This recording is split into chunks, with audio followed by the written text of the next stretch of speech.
আজকে বাংলাদেশ লাল রঙে রক্তাক্ত, আর এটার কারণ হচ্ছে একমাত্র আমাদের দেশের সরকার হাসিনা। হাসিনা আপা, শুধু আপনাকে একটা কথাই বলি, আপনি ক্ষমতার লোভে লক্ষ লক্ষ মানুষকে মৃত্যুদণ্ড দিয়েছেন, লক্ষ লক্ষ মানুষকে মার্ডার করেছেন। আপনি কি জানেন আপনি মারা গেলে এগুলার কঠিন হিসাব হবে? আমি কিছু জানি না, আমি কিছু জানি না। আমাকে শুধু বিদেশ থেকে টাকা পাঠানো হোক, রেমিটেন্স পাঠানো হোক, নাহলে বাংলাদেশ চালাতে পারবো না, ক্ষমতা হারিয়ে যাবে। আমি আমি আর কিছু জানি না। একটু পর পর মিডিয়ার সামনে এসে চোখের পানি ফেলো। এইটা কি দেখে পাবলিক বুঝে না যে এটা তোমার অভিনয় প্রিয়? এখন তুমি ফেসে গেছো, এখন তোমাকে পদত্যাগ করতে হবে, এটা ছাড়া উপায় নাই। সেই 2008 সালের কথা মনে পড়ে গেল। তসবি হাতে নিয়ে কালো পট্টি মাথায় বেঁধে মানুষকে হিপনোটাইজ করে ভোট নিয়েছিলা, তারপর থেকে ভোট চুরি করে নির্বাচনে জয়লাভ করেছিলা। এখন সে বুদ্ধি নাই, পদত্যাগ নিশ্চিত। না না না, আমি হাজার হাজার বছর ক্ষমতায় ধরে রাখতে চাই, আমি কখনো ক্ষমতা ছাড়তে চাই না। আমাকে মাফ করে দেন, আমি যে বক্তব্য দিয়েছি, আপনারা যা বলেছেন আমি তাই করেছি, তারপরও কেন আমার পদবি নিয়ে টানাটানি করতেছেন? আপনি যে সাংবাদিকের সামনে এসে এরকম করে ম্যাঁ করে কান্না করতেছেন, অভিনয় করতেছেন, এগুলো নিয়ে মানুষ হাসাহাসি করতেছে, এগুলা নিয়ে মানুষ মিমস বানাইতেছে। আপনি কি বোঝেন না এগুলা, যে আপনার কান্না কাজে আসতেছে না, কেউ কষ্ট পাচ্ছে না, উল্টো হাসতেছে? এখন কান্না ছাড়া আর কিছু করার নাই, কান্না ছাড়া আর কিছু করার নাই আমার।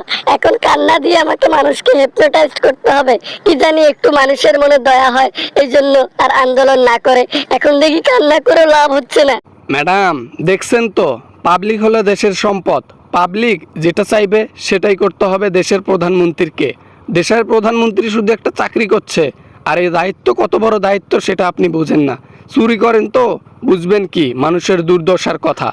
এজন্য এই আন্দোলন কখনো থামবে না যতদিন না হাসিনা পদত্যাগ করে আওয়ামী লীগের পদত্যাগ হয়। আমাকে আরেকবার সুযোগ দেওয়া হোক, আমাকে আরেকবার সুযোগ দেওয়া হোক। আমি দেশের মানুষের জন্য এবার সবকিছু করে দেখাবো, একটি টাকাও চুরি করব না। আগে যা চুরি করেছি আর করব না। আর নিষ্পাপ যে প্রাণগুলো গেছে তাদেরকে টাকা দিব। আরে প্রিয়, ভয় পাচ্ছ কেন? এখনই এত তাড়াতাড়ি ভয় ঢুকে গেছে মনে, এজন্য বারবার ফিলকি দিয়ে কান্না করতেছো? কান্না করে লাভ হবে না বোন, তোমার অবস্থা খারাপ হতে চলেছে। দেশের পাবলিক যখন খেপেছে তখন আর যাওয়ার কোনো পথ নাই অন্য পাশে, ঠিক আছে? এভাবে নির্মমভাবে হত্যাকারীদের বিচার তো হবেই।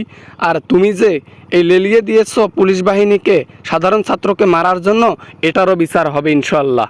আমি কি করি এখন? আমার আর বুদ্ধি নাই। আমি কি করি? ক্ষমতায় আমি থাকতে চাই, এই ক্ষমতা কোনোদিনও ছাড়তে চাই না রে। আমি ক্ষমতা চাই, আর কিছু চাই না। হাসি পায় আর কিচ্ছু না, শুধু হাসিয়ে পাচ্ছে, এটা ছাড়া কিচ্ছু করার নাই। কেবল তো শুরু madam, wait and see public কি করে, ছাত্র কি করে দেখুন।